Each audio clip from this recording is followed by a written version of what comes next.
Hey, hey, Huzaifa from my YouTube channel for video getting. Are you fearing death?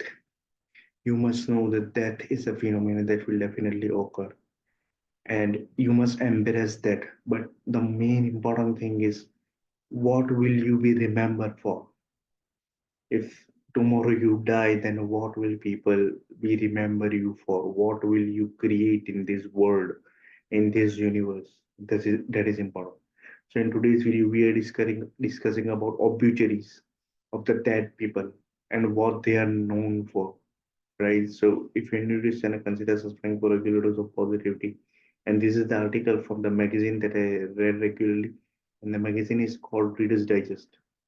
So as you can see that if I'm clear in sound and audible, then make sure you just comment. So now we will be diving into this article. As you can see that it says that we Americans are voracious consumers of advice, seeking wisdom wherever we can find it. Podcasts, books, TED Talks, life coaches, influences, religion, therapy, dear Abby, bathers, bartenders, Uber drivers, the list goes on.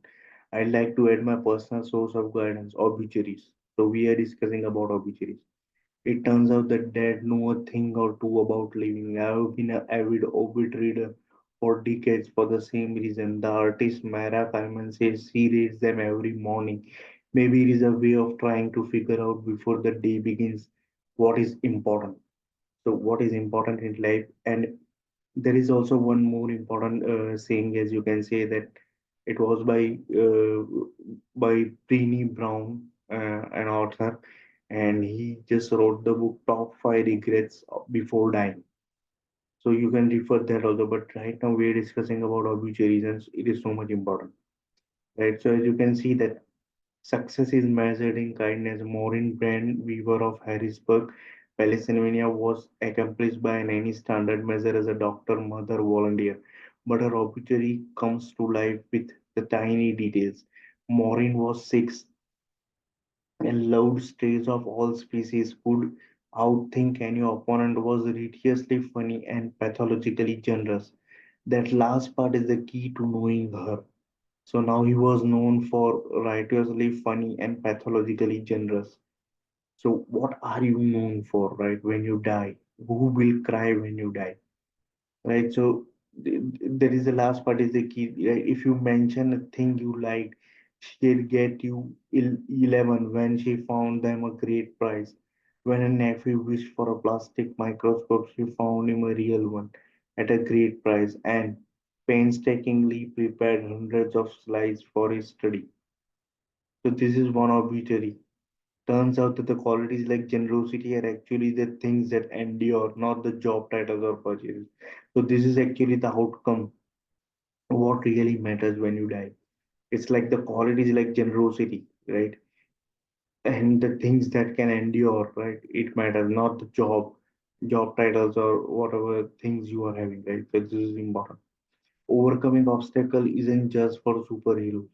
If you think that a catastrophe in your life will define you forever, worry not. I have read obituaries of the life that featured disaster, heartache, addiction, estrangement, breakups, and all manner of reckless choices. And guess what? In almost every case, there was another chapter, sometimes many more chapters, renewals, rebirths, remarriages, relocations. It ain't over till it's over. So now in your life or in maybe some other personal life also they go to certain phase, and now there are renewals, there are rebirths, there are remarriages, and there are relocations, right? So you must not ever give up in your life. If you have a life, then you have a hope, right? Take Jerry Tubb of Nicholas Hills, Oklahoma, who is 1955-1966, spent 6 months in the hospital losing the use of his legs to polio as a teenager, just months before the vaccine became available. His extraordinary positive obituary reads, you would have thought Jerry would have become needy, pessimistic, and may even jealous of others. Over the 7 decades, his body continued to fail him again and again, leaving him both paralyzed without feeling.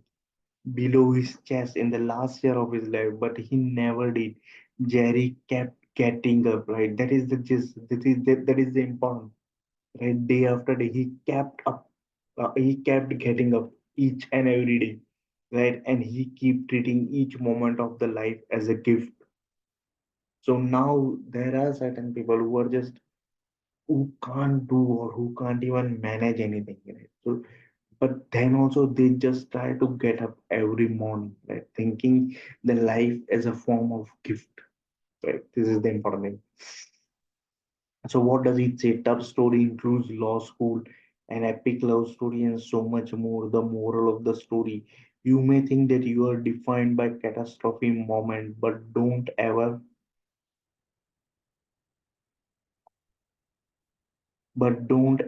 count yourself out or anyone else for that matter.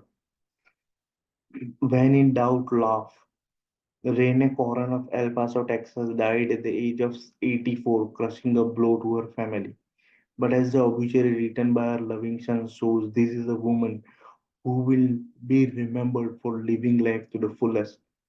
Consequences be damned.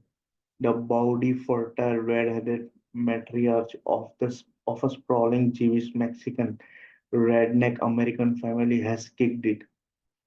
Hers was a itinerant, much-lived life, a Yankee for Florida liberal Jewish girl who bowed them in Japan, rolled them in North Carolina, and was a singularly unique parent.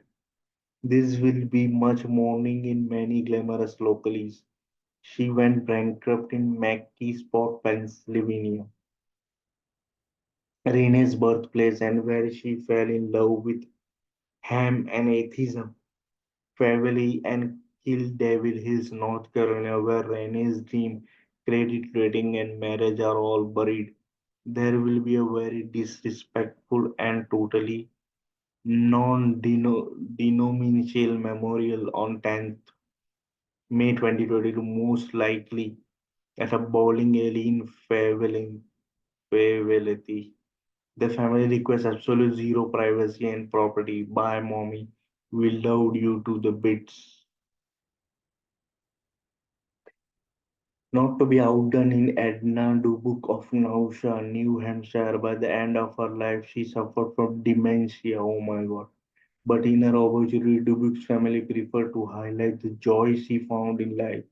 She was the bingo queen. She never met a candy she couldn't store in her bra for letters. She had great teeth until they got lost. She flirted with everyone. She laughed so much she often peed her pants. Will miss her stories and her sporadic use of French. One thing we knew for sure is that wherever she is, there's a country music playing and she's dancing. In the end, people will be remembered not by the disease but how much joy they contributed to the world. This is the next level thing, right? So, what you will be remembered for, this is important. Be honest even when it hurts. There comes a point in life and in that when we need to brutally honest about the hard stuff. Take Cody James Holland of Houlton, New York. His mom wrote about his obituary and led off with a truth bomb like no other. Cody James left us on 8th August 2020 as a result of injuries sustained from a being a dumb, that word. He drank, drove, and did wear his seatbelt. Please don't be a dumb.